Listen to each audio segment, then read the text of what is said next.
Ada satu tahap kehidupan Rasulullah yang sering dijadikan senjata oleh oknum-oknum untuk menjelek-jelekkan Islam, yakni kenapa Rasul menikahi Aisyah di saat usia yang masih belia. Umat muslim di zaman sekarang mungkin saja banyak yang tidak tahu kenapa hal itu bisa terjadi, padahal seharusnya justru umat muslim harus memahaminya, supaya bisa dijelaskan pada mereka yang salah memahami tentang ajaran Islam. Pada dasarnya tentu saja, segala yang diperbuat Rasul itu adalah atas perintah Allah, begitu juga tidak melakukan yang dilarang Allah. Itulah inti dari ketakwaan, yang mana setiap perintah Allah itu wajib kita imani memiliki hikmah, bahkan ada yang tidak perlu kita ketahui, rahasia Allah, dan keimanan teratas adalah kita benar-benar meyakini Allah meski tidak pernah melihat wujudnya. Begitu juga dengan Rasul dan Al-Quran yang wajib kita imani. Oke, mari kita masuk pada inti pembahasan konten ini. Oke, mari kita masuk pada inti pembahasan konten ini. Menikah merupakan jalan terbaik bagi setiap muslim untuk menjalin kasih. Di luar menikah, maka segalanya adalah terlarang, tak terkecuali dengan pacaran yang kini agaknya telah membudaya, terutama di kalangan muda-mudi.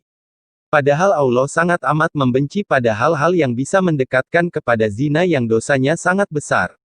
Mirisnya ketika seorang muda-mudi ditawari menikah, kebanyakan mereka merasa tidak siap.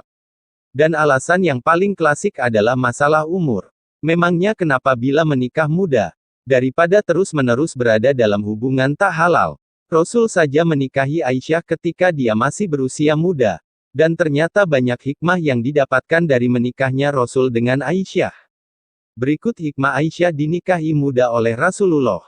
Pertama, harus diyakini bahwa segala perbuatan yang dilakukan oleh Rasulullah bukanlah berdasarkan hawa nafsu atau keinginan manusiawi semata-mata, tetapi semuanya dilakukan dengan perintah Allah. Demikian juga pernikahan Nabi Muhammad dengan Aisyah, putri dari sahabat yang terdekat, Abu Bakar Siddiq.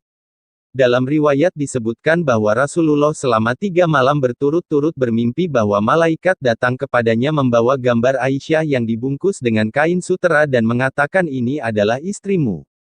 Rasulullah berkata kepada Aisyah, aku melihat engkau Aisyah, dalam mimpi sebanyak 2 kali. Aku melihat engkau berada dalam bilik yang diperbuat daripada kain sutera. Ada suara berkata, inilah istrimu. Kemudian aku menyingkap tirai muka itu dan terlihat jelas wajahmu, maka aku katakan, sesungguhnya kejadian ini adalah atas kehendak Allah. Bukhari. Dari hadits di atas dapat kita lihat bahwa keinginan Nabi Muhammad menikahi Aisyah bukan karena hawa nafsu tetapi karena perintah Allah yang datang kepada beliau melalui mimpi. Dalam perintah yang disampaikan Allah melalui mimpi yang terkandung hikmah dan pelajaran untuk kepentingan risalah Islamiyah yang dibawa oleh Rasulullah kepada umat manusia.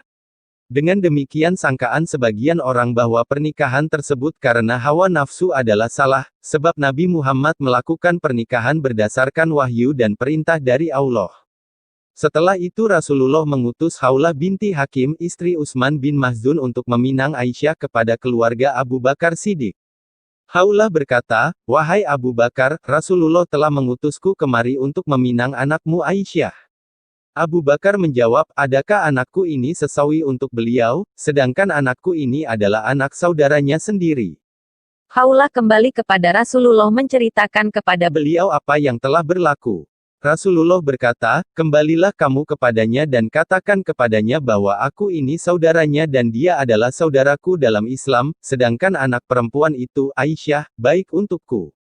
Haulah kembali menjumpai Abu Bakar dan menceritakan apa kata Nabi. Maka Abu Bakar berkata, tunggulah dulu, kemudian dia masuk ke kamar dan keluarlah Ummu Ruman istri Abu Bakar, berkata kepada Haulah sebenarnya Muhim bin Adi pernah merencanakan agar anaknya dijodohkan dengan Aisyah, dan Abu Bakar adalah orang yang tepat dengan janji.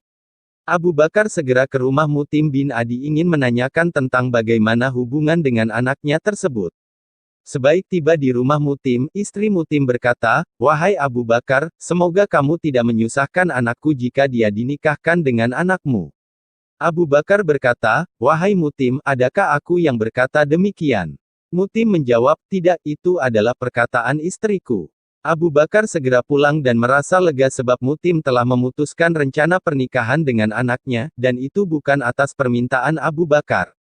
Kisah di atas juga memberikan gambaran kepada kita bahwa perkawinan seseorang lelaki dengan anak perempuan yang berumur 6 tahun bukan hanya Rasulullah yang melakukan pada waktu itu, tetapi telah menjadi tradisi masyarakat Arab, dengan bukti bahwa sebelum Rasulullah melamar Aisyah, ternyata Aisyah telah dijodohkan dengan anaknya Mutim bin Aji, hanya saja Mutim memutuskan perjodohan tersebut. Sejarah mencatat bahwa Mutim memutuskan perjodohan sebab Abu Bakar dan keluarganya telah memeluk agama Islam, sehingga jika perjodohan diteruskan akan membuat malu bagi keluarga Mutim di depan masyarakat jahiliyah. Setelah sampai di rumah, Abu Bakar berkata kepada Haulah, "Panggillah Rasulullah ke sini." Rasulullah datang dan Abu Bakar menikahkan Rasulullah dengan anaknya yang masih berusia 6 tahun dengan mas kawin 500 dirham.